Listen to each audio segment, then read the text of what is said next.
My name is Tafadzwa, the Group General Manager for African Ivory Holdings. We've got our two phenomenal properties in the Pilansbeek, namely Shepherd's Tree Game Lodge and Ivory Tree Game Lodge.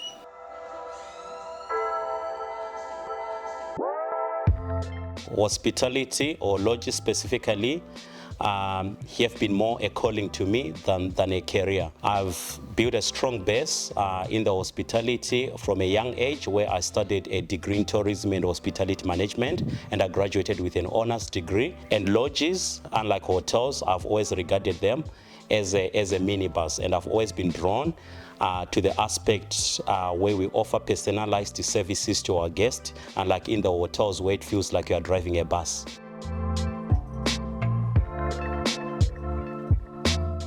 I try to spend my time out of the office in a more enriching way. So I am lucky to have my beautiful wife, Kuda, and my two young boys, Takwe and Tadi, and they keep me busy and grounded when I'm off. So I take time to go out on safaris, and I'm very lucky when I take these safaris during my time off.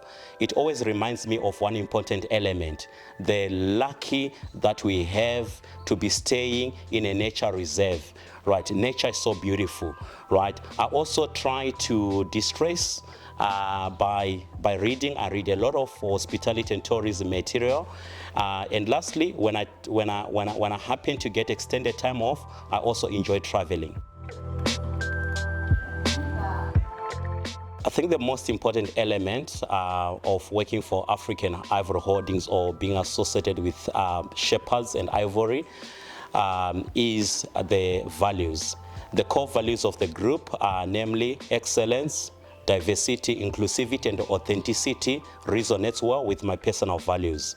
So I've been more drawn to that, and it has always been so rewarding, because Ivory and Shepherd's Tree prioritize staff development. Our staff are the means by which we can deliver our operational and service promise to the guest, and that has always been so fulfilling to work in such a place that recognizes and empower the staff members. I've always liked the shareholders.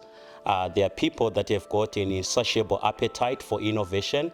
They've always allowed us to spend and bring up the best facilities for our guests, and that has enabled us to scoop the best awards in tourism and hospitality. That has also enabled us to build high-performing and award-winning and success-oriented teams that we have today, driving the guest experience.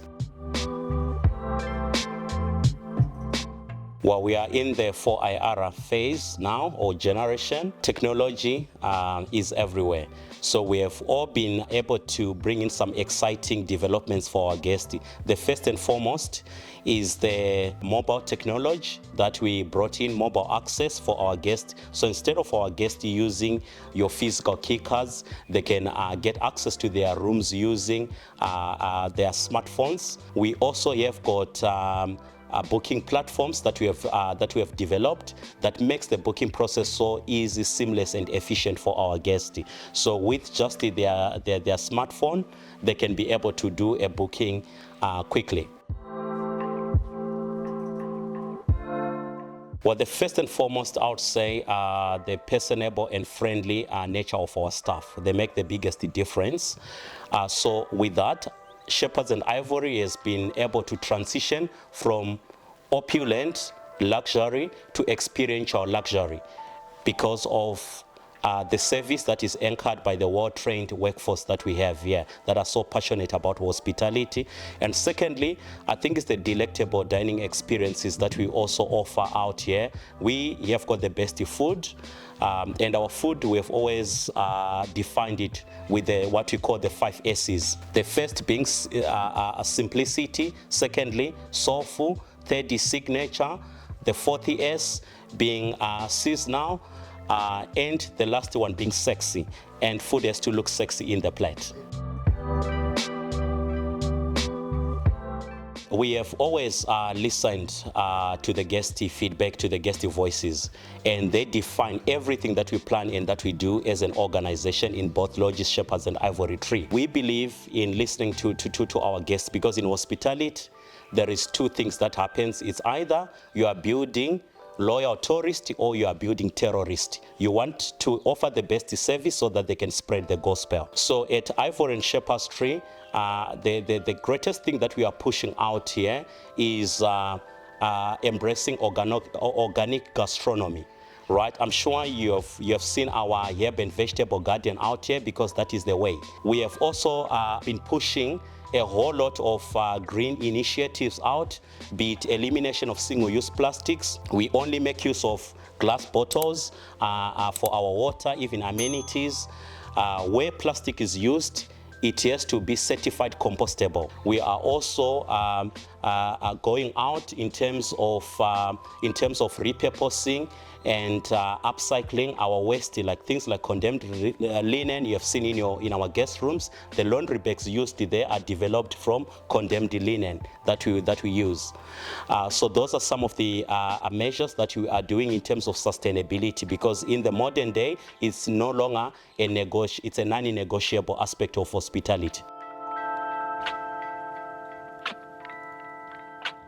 So we've always found, because we are in conservation and community, those two C's, community and conservation, are linked together. There's never one that can thrive without the other. So the communities are an important variable in the conservation works that we do. To start off with, we have provided some bursaries where we have taken some of the unemployed youth in the community. We've taken them through the guiding school, and at the present moment, I'm happy to report that we have got 8 young guides that are part of our team. We fully funded their studies where they qualified with FAGASA NQF level 2. And this is an ongoing process. We have got quite a lot of enterprise development projects that we are also driving together with the community. And in terms of our procurement, we have got a hyper-local approach. Be it people that render services like refrigeration, aircon repairs in the lodge, we source the local skills out to drive that for us. So and again, we have also been doing a lot besides the employment that we provided to 95% of our staff members that are from the immediate communities. We have got social institutions like orphanages, old age homes that we are supporting on an ongoing basis, be it with groceries, be it with part of our condemned linen and operating equipment that we have. So community is something that is at the center of our heart as conservationists. The first common trend that we've picked up is the rise of wellness travel, right? And with that, we're lucky to be strongly supported by a reputable brand like Amani Spa and Wellness. To that end, we have noticed that most of the leisure travelers, be it family, solo travelers and groups, they seek destinations that offer an authentic experience in terms of relaxation, rejuvenation, and holistic well-being. And to that end, we are planning on introducing exciting facilities in the Amani spas like hydrotherapy. We're even planning to build a rasu. And secondly, I've mentioned and spoken about the aspect of organic gastronomy.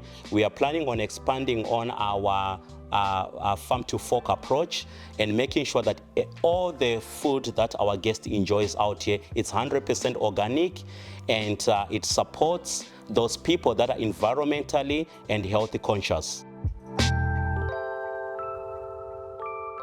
We have got very simple platforms that we have. We have got our central reservations, which is Johannesburg based, which is run by AHA Hotels, African Hotels and Adventures Group. So that is our core booking platform. However, through technology, we have got other platforms that we work with. You've got your OTAs now, be it Booking.com, Agoda, Expedia. You can be able to just book us off. And we have got a booking-enabled website where you can also do easy booking, seamless. In literally 90 seconds, you can generate your booking inquiry and have it confirmed and guaranteed at the same time.